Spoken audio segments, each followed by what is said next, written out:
only live once. Una frase muy popular que dice, solo se vive una vez. Si la vida es tan valiosa como decimos que es, surgen otras preguntas como, ¿qué hacemos para no desperdiciarla? ¿Cómo puedo invertir mi vida de tal modo que cuando haya llegado al final de ella, haya sido ganancia pura? La Biblia dice, así que tengan cuidado de cómo viven. No vivan como necios, sino como sabios. Saquen el mayor provecho de cada oportunidad en estos días malos. No actúen sin pensar, más bien procuren entender lo que el Señor quiere que hagan. Me llama la atención la expresión que usa el apóstol Pablo cuando dice, mirad pues con diligencia. O más simple cuando dice, tengan cuidado. Bueno, ¿qué es lo contrario a tener cuidado? Es ser descuidado, lo cual no suele suceder, suele pasar. Una vida sin significado, una vida sin propósito. Esta frase podría decirse de la siguiente manera. No vayan por la vida a tropezones. En otras palabras, no se dejen llevar de aquí para allá. Eso me pone a pensar entonces en dos palabras claves para vivir una vida que no se pueda desperdiciar. Las dos palabras son propósito y pasión. Por ejemplo, en un avión su propósito vendría a ser todo su sistema de navegación, es decir, sus controles, su volante, sus aletas y todo lo que le dé dirección. A la pasión yo la relacionaría con los motores de propulsión. Entonces, para tener un buen vuelo, se necesita un buen sistema de navegación y unos buenos motores. Si solo vives una vez en este lado de la eternidad, vives con propósito y pasión. De no ser así, serás como un vuelo que no tiene dirección. Entonces, ¿cómo podemos mantener el propósito y la pasión en nuestra vida? En primer lugar, debemos buscar a Dios. La palabra de Dios lo dice, buscar a Jehová mientras puede ser hallado, llamarle en tanto que está cercano. El buscar a Dios es fundamental para tener un propósito en nuestra vida. Si no buscamos del Señor, hemos tratado muchas veces de otras maneras, hemos tratado con nuestras propias fuerzas, pero muchas veces no hemos tratado buscando al Señor. Así que eso es lo principal. En segundo lugar, debemos identificar los dones y talentos que Dios nos ha dado. La palabra de Dios dice, de manera que, teniendo diferentes dones, según la gracia que nos es dada, si el de profecía, úsese conforme a la medida de la fe. Es decir, todos nosotros tenemos una medida de fe porque hemos recibido a Cristo en nuestro corazón y el Señor nos ha dotado con dones y talentos. Para poder tener propósito y pasión, debo identificar cuáles son las habilidades, cuáles son los dones que Dios me ha dado y cuáles son los talentos para poderlos ejercitar y poderlos poner en el servicio al Señor. Lo tercero es sirviendo diariamente. La razón de vivir es servir. Si nosotros no podemos servir, entonces no estamos viviendo de la manera que Dios quiere que vivamos. Porque la razón de vivir es servir. El que siente que no sirve para nada no tiene pasión por su vida. El servir y ejercitar nuestras habilidades le dan sentido a nuestra vida. Así que debemos servir. En cuarto lugar, debemos permanecer. No hay victoria sin permanencia en la vida cristiana. La palabra de Dios dice, permaneced en mí y yo en vosotros. Como el pámpano no puede llevar fruto por sí mismo si no permanece en la vid, así tampoco vosotros si no permanecéis en mí. Yo soy la vid y vosotros los pámpanos. El que permanece en mí y yo en él, éste lleva mucho fruto. Porque separados de mí nada podéis hacer. Así que debemos permanecer en el Señor, debemos permanecer en lo que Dios nos ha llamado a hacer. Y en quinto lugar, debemos confiar en el Señor.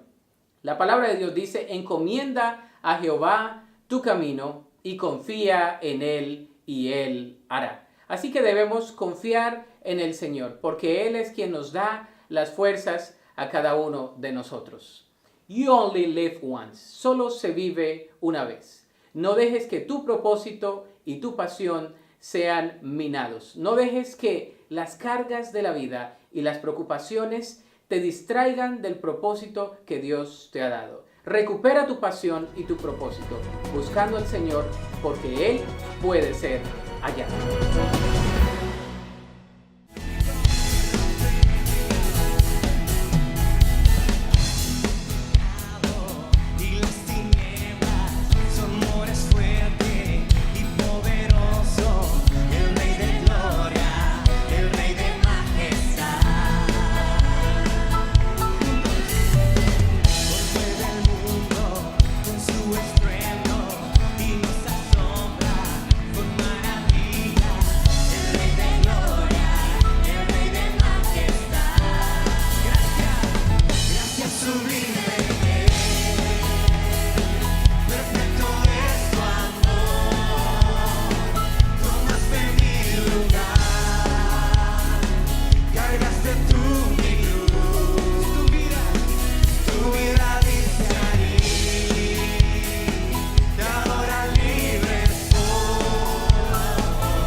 que hiciste.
Dios de amor, justo y redentor, perfecto en misericordia, gracia y perdón.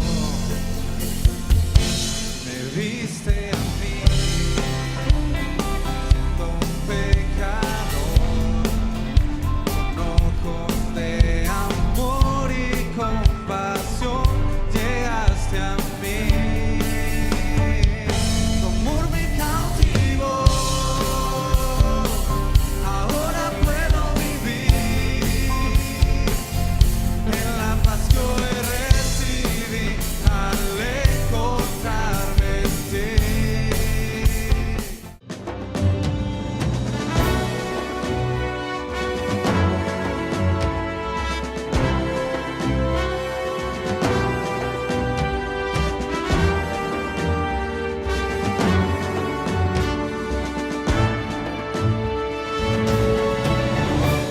Las señales antes del fin suelen ser muchas. De hecho, hay tantas preguntas acerca del final de los tiempos, muchas filosofías, muchas percepciones, muchos paradigmas de pensamiento, mucho loco por ahí diciendo que es el final del tiempo cuando no lo es. Y el día de hoy vamos a hablar de una mirada hacia el futuro. Vamos a abrir la palabra de Dios y vamos a encontrar allí en una de esas preguntas que le hacen al Señor Jesús, cómo Él responde de esta manera. En Marcos capítulo 13 vamos a estar desarrollando este pasaje el día de hoy. Por ejemplo, hay algunas incógnitas, algunas preguntas que no son recientes. Han estado por generaciones. Por muchas generaciones se han hecho las siguientes preguntas. Por ejemplo, ¿cuáles son las señales que nos muestran que el fin se acerca? ¿Quiénes estarán en el fin de todas las cosas, en el fin de los tiempos? Es más, ¿va a venir el Señor Jesús? ¿Hay un arrebatamiento? ¿Hay una segunda venida? Hay tantas preguntas acerca de eso. No pretendo el día de hoy responderlas todas, pero sí vamos a ver lo que la palabra de Dios nos dice acerca de una mirada hacia el futuro, porque si algo queremos saber es que estamos seguros en el Señor, amén.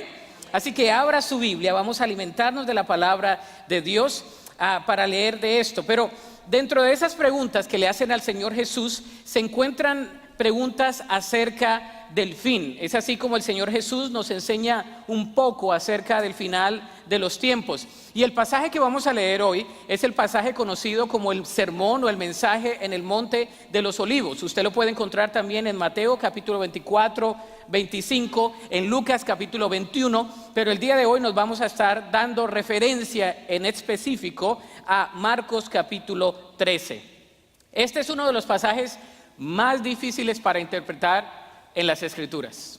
Hay tantas interpretaciones, hay tanto pastor, hay tanto tomo escrito acerca de este capítulo de las Escrituras, porque envuelve una palabra profética, es decir, una palabra acerca del final de los tiempos. Quiero hacer 3 aseveraciones antes de iniciar el día de hoy. La primera es, este pasaje no menciona a la iglesia o el rapto. ¿Por qué? Porque no fue escrito para la iglesia directamente, sino que en su contexto era para la nación de Israel. Es una profecía principalmente a la nación de Israel, con aplicaciones a nivel general a nosotros los creyentes. ¿Estamos o no estamos? ¿Agarraron esa? Segunda, esta profecía cubre muchos años, alrededor de 3,000 o más años en su existencia humana están cubiertos en los eventos de estos versículos. Hay profecías que han sido cumplidas, hay profecías que se están cumpliendo y hay profecías que se cumplirán. Y por eso lo complejo de este pasaje, no lo podemos poner en un embudo nada más y bajo unos lentes. Tenemos que entender que hay alrededor de más de 3,000 años del cual se refiere este pasaje. Eso es la segunda aseveración. La tercera es, como todo pasaje profético de las Sagradas Escrituras, debemos movernos con cautela, ya que por más que sepamos o por más que seamos buenos estudiantes de la palabra de Dios, no somos totalmente eruditos y nuestros lentes son limitados, y por eso le pedimos a Dios a través del Espíritu Santo que nos dirija en esta tarde. Vamos a orar. Dios, gracias porque tú estás con nosotros, gracias porque tu Espíritu Santo está aquí. Y al movernos a entender esta palabra del día de hoy, pedimos que nuestra mente, nuestro corazón, nuestra percepción, nuestros conceptos sean abiertos totalmente para que tu palabra entre de la manera que sabe entrar y produzca lo que sabe producir, transformación en nuestra vida. Pedimos, oh Dios, que sea tu palabra la que nos hable y que a través del Espíritu Santo podamos entender las aplicaciones de este pasaje en su contexto para el día de hoy. Que podamos ser transformados y que podamos ser renovados y que podamos ser desafiados en esta tarde. Lo pedimos en el nombre de Jesucristo y en acción de gracias. Amén y amén.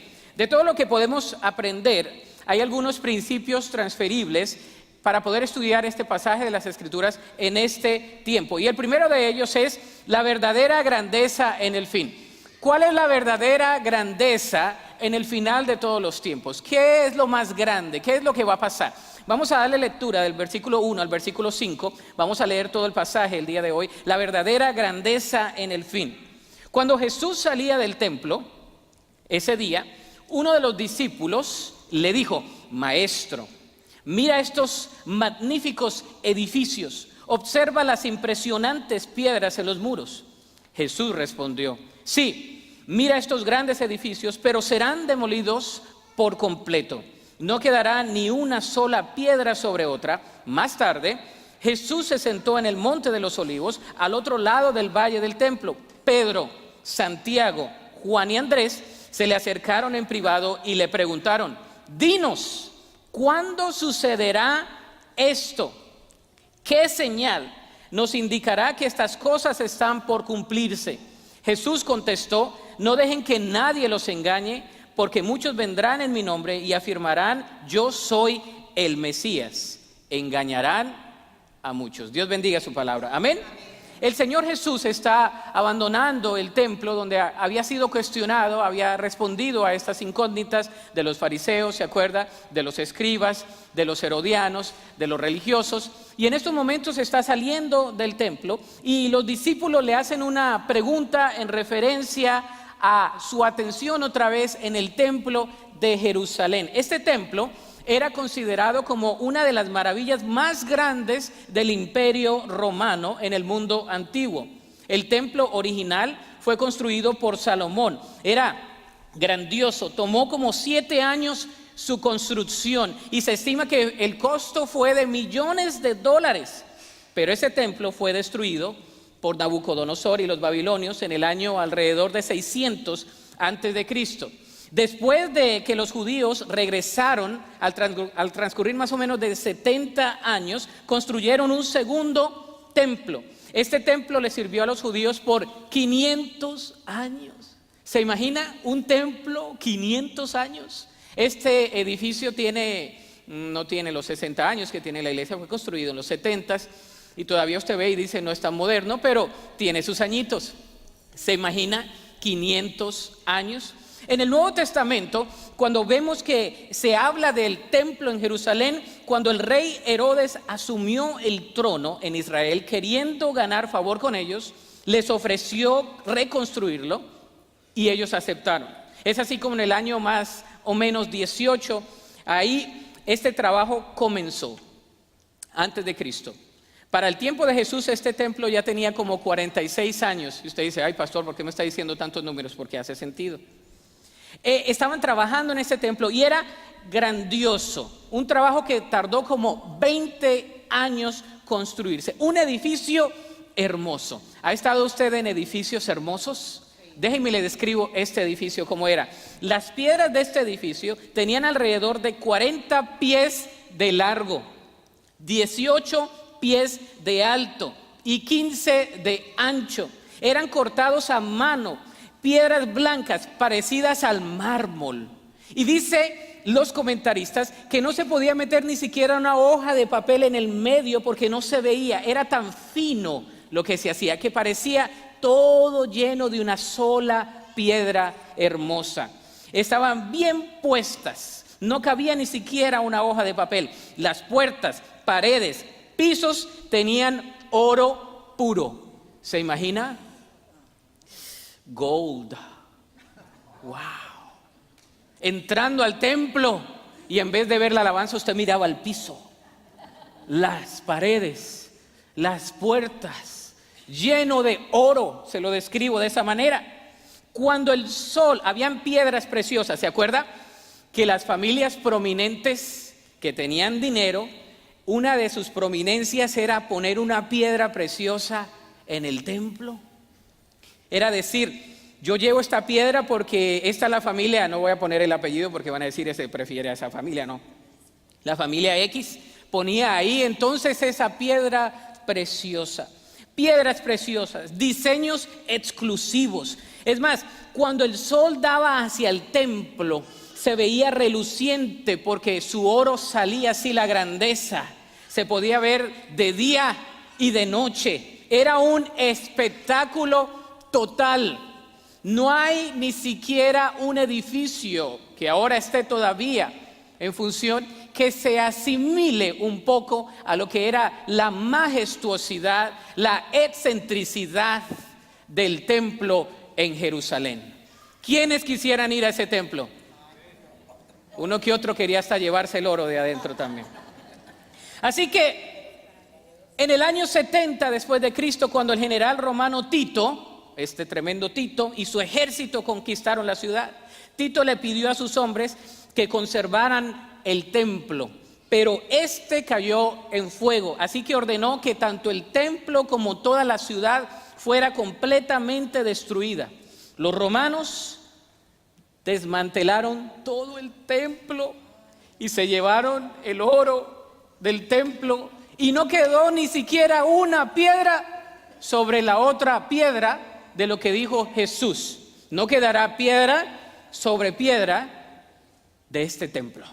Se cumplió esa profecía. Los discípulos le siguieron a Jesús queriendo saber entonces cuándo sucedería lo demás. Si ya no quedó piedra sobre piedra, ¿qué iba a pasar? ¿Cuándo va a suceder el resto de las cosas? Porque si hay algo que queremos saber es nuestro futuro. Si usted supiera qué le va a pasar mañana, usted planearía todo de manera tal porque sabe todo lo que le va a pasar mañana. Nosotros queremos saber acerca del futuro, los discípulos querían saber acerca del futuro y entonces siguen a Jesús y siguen con esa incógnita de la grandeza en el futuro. Sin embargo, lo primero que Jesús hace es aclararles que habrían otros falsos mesías queriendo usurpar su nombre y título de Mesías. Años después, en Hechos, vaya a Hechos, no lo tengo ahí en la pantalla, pero vaya a Hechos capítulo 5, del versículo 36 al 37. Vaya, mírelo ahí, detenga ahí su teléfono inteligente un rato. Acts chapter 5, 36 to 37, ahí está, Hechos capítulo 5, dice, habla de Teudas, un falso Mesías, qué nombrecito, ¿no? El hermano Teudas. Tenía 400 seguidores, pero después lo mataron y cada uno siguió su camino. Un falso Mesías, 400 locos con Teudas.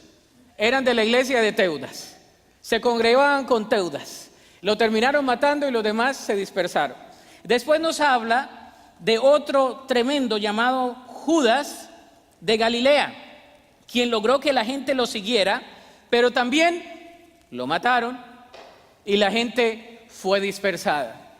El Señor Jesús está hablando de que iban a haber Mesías, que iban a decir que ellos eran los salvadores del mundo. Ahí mismo pasó en Hechos, años después de su ascensión, pasó lo de los Mesías. Ahí está, no es nuevo, lleva tiempo. Podemos aprender tres cosas principalmente en cuanto a la grandeza final de los tiempos. Una es, no lo serán los grandes avances.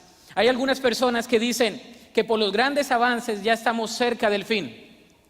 Cuando descubran la vacuna contra el cáncer, hermano, eso es que ya viene el Señor Jesús. No, hermano, eso no lo dice la Biblia. Los descubrimientos o hallazgos los permite Dios para corroborar aún más lo escrito en su palabra de lo limitado del conocimiento humano. No lo serán los grandes avances. Usted y yo pensamos que tenemos una cultura avanzada. Vaya y estudia las culturas antiguas, los mayas, los aztecas. Vaya y ve la civilización que tenían. ¿Usted cree que estamos muy avanzados? Han habido civilizaciones aún más avanzadas en diferentes aspectos antes de nosotros, años antes de nosotros. No por eso va a venir el fin. No lo serán las cosas impresionantes. Hay gente que piensa que las cosas impresionantes como los lujos excesivos, los grandes edificios, las fortalezas, es porque vamos a llegar al fin. Un hermano me dijo el otro día, hermano, cuando estemos nosotros manejando carros en el aire es porque el Señor ya viene, hermano.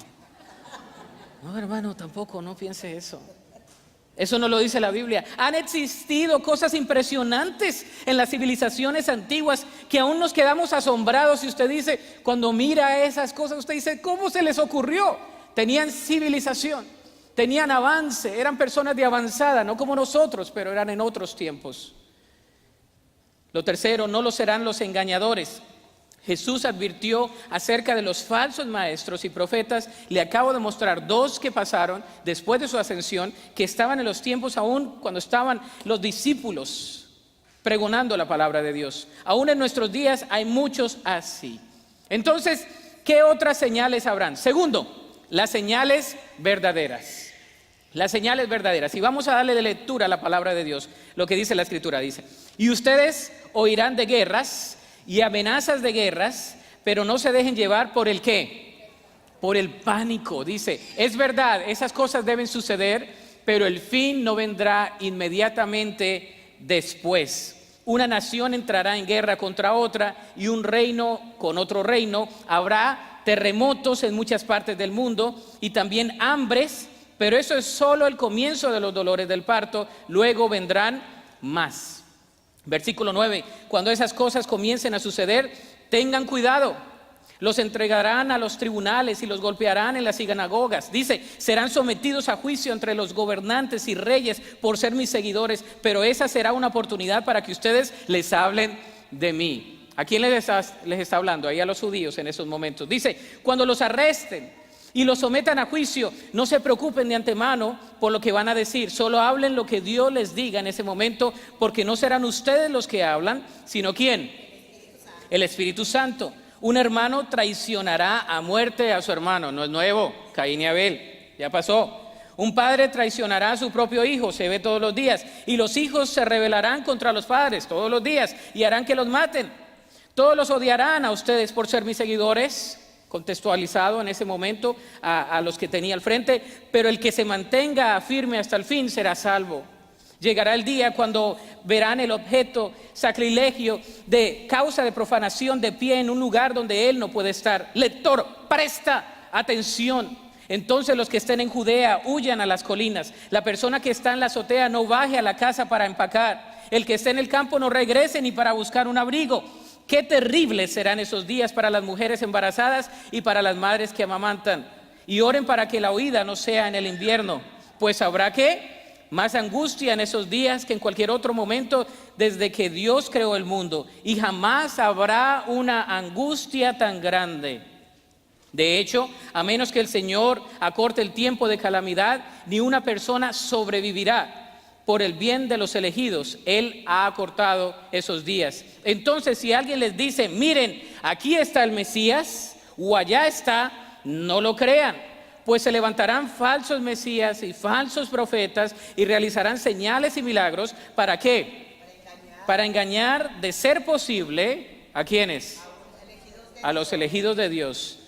Leamos el versículo 23 todos juntos. Tengan cuidado, les he advertido esto de antemano. En este tiempo, después de la angustia de estos días, el sol se oscurecerá, la luna no dará luz, las estrellas caerán del cielo y los poderes de los cielos serán sacudidos. Y usted dice, ay pastor, explíqueme eso porque quedé confundido. ¿Qué pasó? Qué cosa tan horripilenta. A veces leemos algo así y usted dice, al final de los tiempos, ay Dios mío, Dios mío. Mire, primero, maldad en general y señales naturales. Señales verdaderas son, hay una maldad en general y hay señales naturales. Las guerras, por ejemplo, según Will Durant, en los 3.421 años que se han grabado en la historia de las guerras, solo 268 años es donde no se ha conocido de alguna guerra formal. Sin embargo, se reduce a días cuando contamos las guerras informales. Es decir, ¿cuántas veces y cuántos años han habido guerras? Casi todo el tiempo. ¿Por qué? Somos egoístas. Y porque lo que quiere una nación lo quiere la otra, y porque siempre hay desacuerdos. Rivalidades entre naciones. Hay muchas rivalidades de nación a nación. No es algo nuevo ni debemos reaccionar con pánico cuando hay problemas en Irán, en Rusia, en Corea del Norte, en Venezuela, en México. ¿Qué cosas tan horribles están pasando? Claro que están pasando, pero estudiemos la historia. Han pasado ya. Han habido guerras, ¿sí o no? Muchas guerras. Y seguirán habiendo, y por eso la palabra de Dios dice, aún esto es el inicio. Terremotos. Los científicos dicen que alrededor de 13 millones de personas han muerto por terremotos en los últimos 4.000 años. El tsunami del 2003 mató alrededor de 300.000 personas. Así también ha pasado en México, en Chile y en otros países de Latinoamérica. ¿Cuántos han experimentado algún terremoto? Levante la mano. ¿Alguno que otro por ahí? No se siente bonito, ¿no? Yo sentí un terremoto en mi país, Colombia, allá en los 90s. Nosotros vivimos, nuestra casa es localizada en una colina, así, y las casas usualmente están en colinas, en bajadas, subidas, y sentía yo que la casa hacía así, el televisor hacía así, y cuando bajamos las escaleras que le dicen a uno, póngase debajo de las escaleras o debajo del marco de una puerta, ¿verdad? Son cosas, las grietas en la casa, señales del fin. Sin embargo, aún no es el fin. Hambruna. ¿Usted cree que es nueva la hambruna? Sin embargo, le doy las estadísticas actuales. Cada 3.6 segundos alguien muere de hambre. 3.6 segundos. Estoy hablando y alguien está muriendo de hambre. Qué estadística tan triste. Y nosotros a veces comemos y hasta tiramos la comida, ¿no? Y écheme otro, hermano. Y tenemos tanta abundancia y decimos que no tenemos. Decimos que necesitamos más. Decimos que somos pobres siendo ricos. 3.6 segundos. Una persona muere en el mundo por desnutrición. Así que cuando usted salga de aquí y se coma su alimento, Yo voy a comer con mucho gusto porque Dios me da la bendición de comer. Sin embargo, voy a darle gracias a Dios porque estoy consciente de que hay personas que no están comiendo en ese momento. ¿Se acuerda cuando usted está chico y sus papás le dicen, coma? Coma porque los niños en el África se mueren de hambre. ¿A quiénes le usaron esa herramienta filosófica, psicológica, psiquiátrica? Y cuando no funciona eso, pues la chancla o el rejo. ¡Coma! Uno comienza con la plática, ¿no? Y después, ¡coma! Los niños en el mundo no tienen que comer. ¡Coma! ¿No? Pero la verdad es que sí. 4 millones mueren por hambre cada año. 1.3 billones de personas viven con menos de $1 de ingreso diario. 1.3 billones de personas viven con menos de $1 por día. ¿Tiene usted dinero o no tiene? ¿Es rico o no es rico? Hay uno que dice, hermano, yo soy rico pero en proteína. No, es más rico que eso. Tiene más de $1 al día, ¿verdad? ¿Qué es $1? ¿No? Va uno a la hacienda y le dice, ¿quiere donar $1? Ay, sí, ya me quiero ir. $1. Porque uno tiene la bendición de poder decir, sí, $1 no es tanto, pero $1 es bastante. Alrededor de 3 billones viven con menos de $3 diarios. 3 billones de personas viven con menos de $3 diarios. ¿Somos ricos o no somos ricos? Ahora, pestilencias. En el siglo XXI se dice que alrededor del 70% del África tiene SIDA. Aparte de todas las enfermedades que han matado a miles de personas por generaciones, en nuestros tiempos las enfermedades se están incrementando más. Se dice que hace 20 años nada más, se escuchaba que una persona moría de cáncer en 10 personas en una familia. Ahora, una persona en 3 personas en una familia muere de cáncer. ¿Qué tipo de pestilencia tenemos? ¿Usted conoce a alguien que haya muerto de cáncer en su familia? Claro, amigo. Falsa enseñanza. Hay muchas sectas en nuestros días que tergiversan la palabra de Dios. Muchos tergiversan la palabra de Dios y confunden a la gente predicando un evangelio de prosperidad o solamente de gracia sin justicia o solamente de verdad. Sin embargo, la buena doctrina es carente en nuestros días. Hay algunos que no creen en la Trinidad, otros que no creen en el poder del Espíritu Santo, otros que no saben ni en qué creen, pero van a la iglesia. La buena doctrina es cada vez más escasa y los círculos de creyentes que más están creciendo en los lugares del mundo, lastimosamente a veces son sectarios, son con sectas. Y uno dice, pero ¿por qué creen en eso? Pero ahí va la gente creyendo en eso. Es más fácil engañar a la gente que predicar un evangelio de gracia, de justicia y de verdad. Hay gente que es engañada y les gusta que los engañen. ¿Usted no ha estado en lugares así? Que escucha usted predicaciones y sale casi siempre sale derrotado. Le duele la cabeza porque el pastor ha hecho tantas pedradas. No me mire a mí. Pero por otro lado, hay lugares donde nunca se toca el pecado, donde nunca se toca la justicia de Dios, donde nunca se toca la santidad. Porque ya no, pues como es salvo, siempre salvo, por gracia, peace, love, everything is fine. We don't want to mess with that, ¿verdad? Eso es fácil. No, tenemos que predicar el evangelio como es. Amén.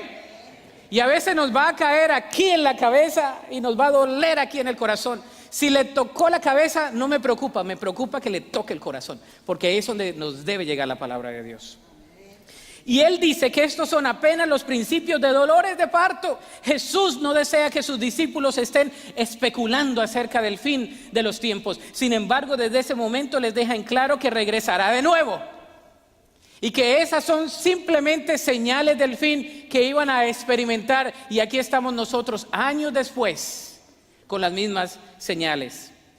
Esa fue la promesa que el Señor Jesús dio Juan capítulo 14, de que Él iba a regresar, que iba a ascender al cielo y que iba a preparar un lugar para nosotros. Hechos capítulo 1 fue la promesa del Espíritu Santo. Primero a los Tesalonicenses capítulo 4, de que el Señor iba a venir otra vez por su iglesia. Primero a los Corintios capítulo 15, de que el Señor va a venir por nosotros. Esa es la esperanza que tenemos los creyentes.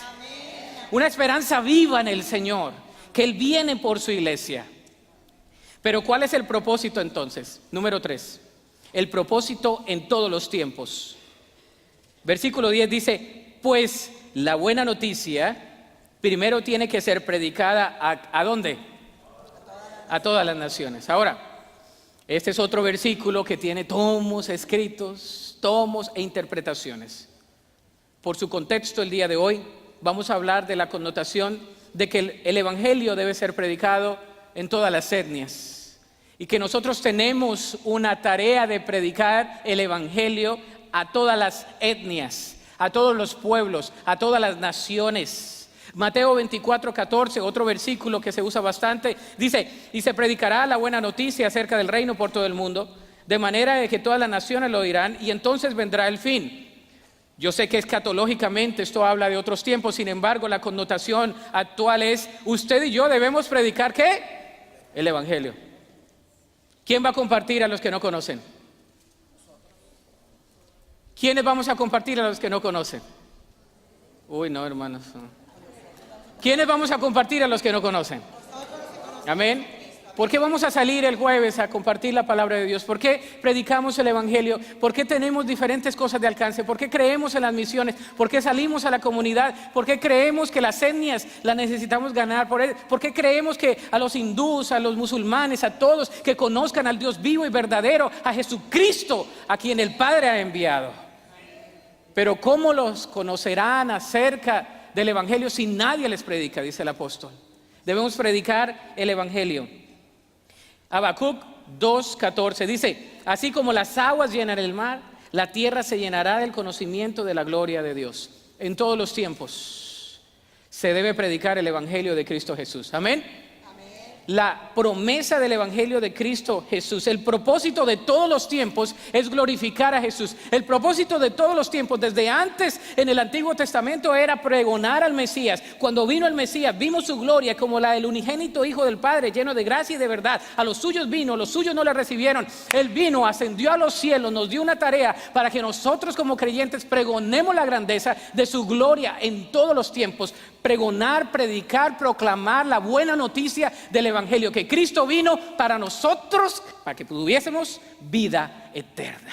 Amén. Una vida nueva, una vida con significado. Amén. Amén. Él es el Dios de los tiempos. Habacuc 2:14. ¿Se acuerda de una canción que decía como las aguas cubren la mar? Y estaban los hermanos. Y será llena la tierra de su gloria. Y sale, uy hermano, esa canción estuvo bien poderosa. Y sale afuera y no predica nada. Y el otro domingo otra vez, será llena la tierra de su se cubrirá como las aguas cubren la mar. Y algunos le hacen así, no hay otro nombre. Le hacen toda la dinámica y toda la cosa, pero salen y no predican nada. ¿Y cómo se va a cubrir la tierra con la gloria de Dios? Si ni siquiera usted comparte. Le da pena compartir. No invita a nadie a la iglesia. Pasa 2 años y usted viene a la iglesia y se sienta en la misma banca. ¿Y a quién trajo? A nadie.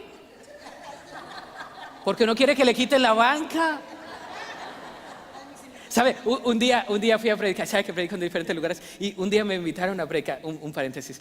Me invitaron a predicar en una iglesia. Y usualmente siempre lo saco de onda. Siempre me gusta sacar de onda a la gente, ¿verdad? Porque pues ya sabe que esperan un pastor viejito, sin pelo, barrigón, ¿verdad? Así es el prototipo, porque dicen que pastor sin panza no inspira confianza.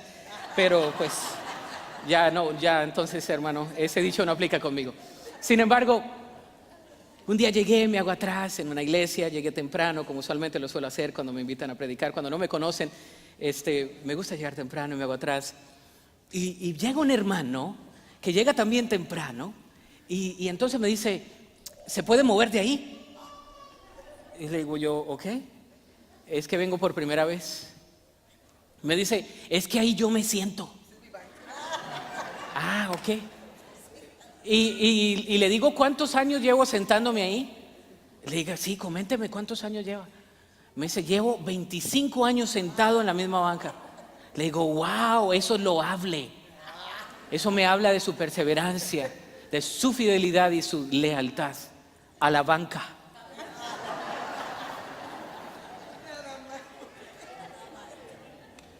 Después me hago más así. Me siento, alabo al Señor, y yo creo que los hermanos me estaban buscando ahí al frente. Ya cuando los veo que están un poco desesperados, me hago más al frente. Y ya digo, sí soy yo. Ay, hermano, que no sé qué. Al final del culto. La iglesia es de las iglesias que cuando tienen un predicador invitado, lo tienen al final para que salude a toda la gente. A mí me gusta llegar, pero a veces no me dejan llegar, ni allá, hermanos. Entonces, me hicieron allá. Y el hermano nada más me ve que me hago en una puerta y se va para la otra puerta. Yo creo que el hermano pensó de que le iba a decir, yo era el pastor y me senté en su banca. Pero me quedo pensando, ¿cuántas veces somos herméticos en ciertas cosas, mas no en otras? A mí me gustaría ver el mismo hermetismo, el mismo celo, lo mismo afuera. Que me diga, pastor, quítese de aquí porque yo voy a predicar y usted no. Ay, qué rico, qué bueno. En la del Walmart me la deja a mí, a ese señor, porque yo sé cómo llegar al corazón. Gloria a Dios. Pero a veces somos buenos en la banca de la iglesia, pero no afuera. Y usted dice, ¿qué voy a compartir? Hay muchas maneras de compartir el testimonio. Orar por una persona. Porque la tierra será llena de la gloria de Dios como las aguas cubren la mar. Pero el plan de Dios está a través de sus redimidos, de nosotros. Cuarto, la venida de Cristo y su advertencia. Fíjese, Cristo viene.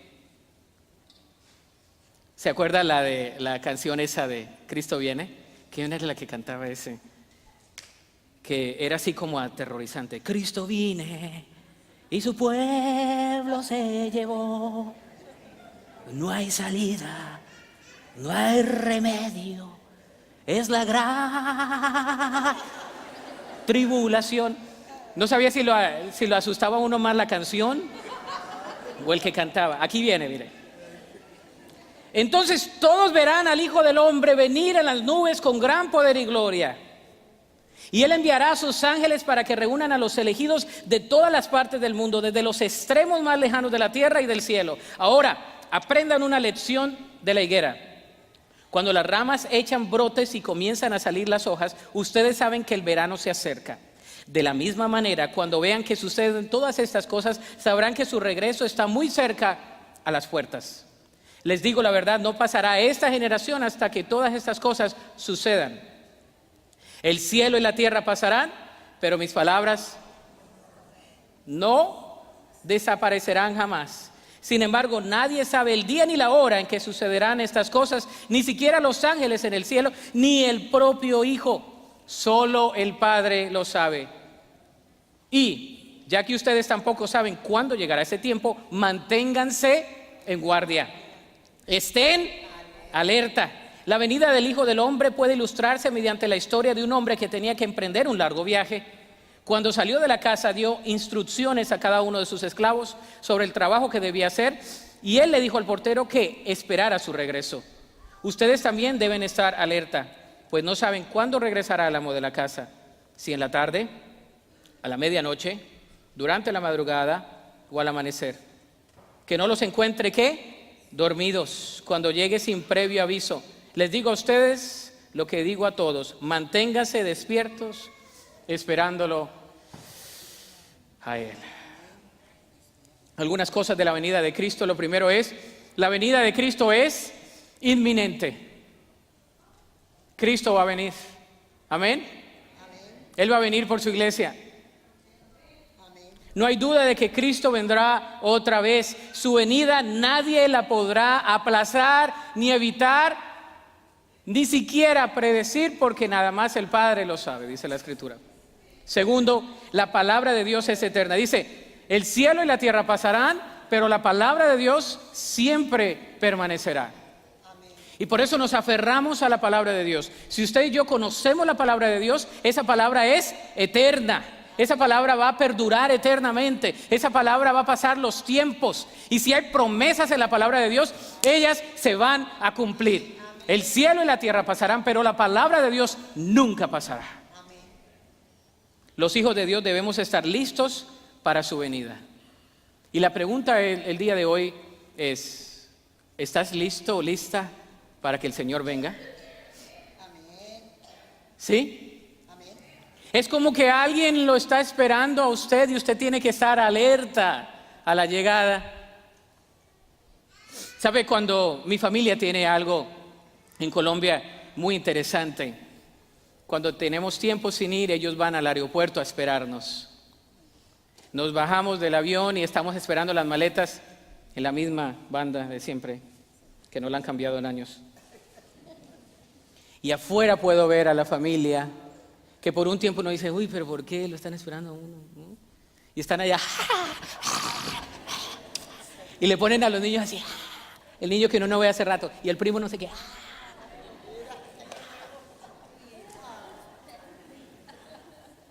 Están listos, esperándolo a uno. Yo abrazo eso cuando lo puedo tener, porque no lo tengo todo el tiempo. Somos una cultura muy celebratoria, nos gusta celebrar. Cuando alguien se van todos al aeropuerto. Que no, ¿para dónde va? Para Bogotá, pero pues hay que ir al aeropuerto. No sé si eso lo hacemos con familia natural, ¿no lo podemos hacer con el Señor Jesús? Estar listos. Ahora, ¿estamos listos para cuando el Señor venga? Porque dice que debemos estar en guardia. ¿Sabe? Anoche estuve yo en guardia. ¿Sabe por qué? Porque los de al lado tenían una fiesta hasta las 4 de la mañana. Y me tuvieron velando. Oré, hermanos, oré hasta por el que me acordé. Se me acabó la lista. En guardia. Algunas aplicaciones. Debemos confiar en Cristo en todo momento. Debemos confiar en Cristo en todo momento. En la circunstancia que usted esté, en el tiempo que estemos, debemos confiar en Cristo. Segundo, debemos compartir el Evangelio hasta que Cristo venga. Hay diferentes posturas teológicas, ¿no? Los que son calvinistas y los que no, y los arminianos y los no sé qué. Yo cuando tengo tanto filósofo así en medio, les digo, hermano, yo sé cuál es mi posición y se la puedo defender a quien sea. Sin embargo, a mí me ha mandado el Señor a predicar el Evangelio. Si usted piensa que nada más es segunda venida, que hay arrebatamiento, que no hay, si usted piensa que nada más hay unos elegidos, lo que sea, el punto es que hay que predicar el Evangelio, que hay que compartir y que hay que estar listos para la venida del Señor, porque yo no me quiero quedar.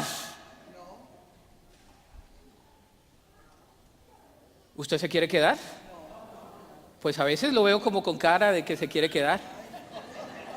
Nos apegamos tanto al mundo y a las cosas del mundo, ¿no? Se lo he dicho en repetidas ocasiones. No he visto a un moribundo que me diga, pastor, entiérreme con la casa que tengo. Pastor, entiérreme con el carro que tengo. Pero nos apegamos al mundo y a las cosas del mundo cuando sabemos que esto es trascendente, es espiritual y que vamos a vivir con Cristo y que Él va a venir por nosotros. Puede ser que venga mañana. Puede ser que usted muera y resucite con Cristo. Puede ser que venga pasado mañana, pero debemos estar en la guardia. Y yo quiero que se vaya con la mentalidad de un guardián. ¿Ha visto a un guardián? A un guard, a un bodyguard, ¿verdad? Usually they're puffed like this and they have all those muscles and sailing like this.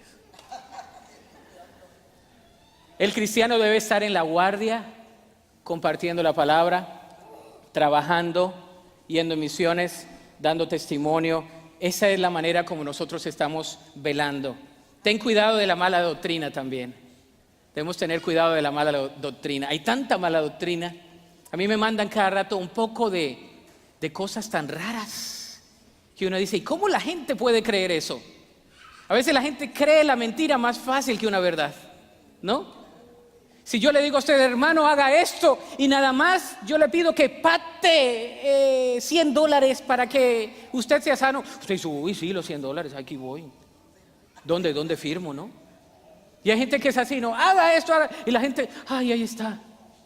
Y están las multitudes viniendo, hasta dejan relojes y todo ahí. Falsa doctrina. Uno que otro hace un testimonio y la gente sale. La falsa doctrina, cuidado. Espera preparado a Cristo en cualquier momento. Espera preparado a Cristo en cualquier momento. Qué bonito sería que Cristo llegue y que todos nos vayamos. Amén. ¿Usted ha visto esas películas de rapto? Que son raptados algunos y otro que otro pelagato se queda así mirando como, uy, era verdad lo que decían estos locos. They weren't crazy, they were real. Los que estábamos locos éramos nosotros. Ponte sobre tus pies el día de hoy. Hay tanto para aprender el día de hoy. Sin embargo, Dios quiere que confiemos en Él, que prediquemos su evangelio, que nos encuentre ocupados, diligentes, trabajando, que nos encuentre siempre moviéndonos, amén, alcanzando a más personas para Cristo, haciendo que otras personas quieran conocer a Jesús, haciendo que otras vidas miren su vida y digan, aparte de la dieta que siempre pones en el internet, me gusta la vida que llevas, ¿qué es lo que haces? Y que la gente diga, ay, puedo ver a Cristo en ti. Que la gente diga, ay, no sé qué trae esa persona, aparte de su peluqueado que llama la atención, pero hay algo bonito. Tiene a Cristo. Y el que tiene a Cristo tiene la vida. Y el que tiene la vida transporta la vida. El que habla de Cristo está lleno de energía espiritual, en el buen sentido de la palabra, del Espíritu Santo. Amén. La gente quiere estar con una persona que está llena de vida, de gozo, ¿no? Y yo creo que este grupo es un grupo así. Amén. Este grupo es un grupo así, ¿no? Amén. Lleno. Yo le voy a dar un desafío el día de hoy. Mire, hay algunas bancas que yo sé que estamos en verano, ya estamos regresando, pero la otra semana le voy a pedir a todos que vengamos. Y la siguiente semana le voy a pedir a todos que vengamos. Y vamos a seguir invitando gente para Cristo. Vamos a seguir predicando el evangelio. Vamos a seguir enseñando. Vamos a seguir teniendo clases. Vamos a seguir discipulando personas. Porque de eso se trata hasta que el Señor nos recoja. Eso es lo que vamos a hacer en esta iglesia. Vamos a predicar el evangelio. Vamos a compartir de Cristo. Vamos a cansar a la gente con decirle, vente conmigo a la iglesia. Vente conmigo a la iglesia. Vente conmigo a la iglesia. Vente conmigo a la iglesia. Hasta que se venga con usted.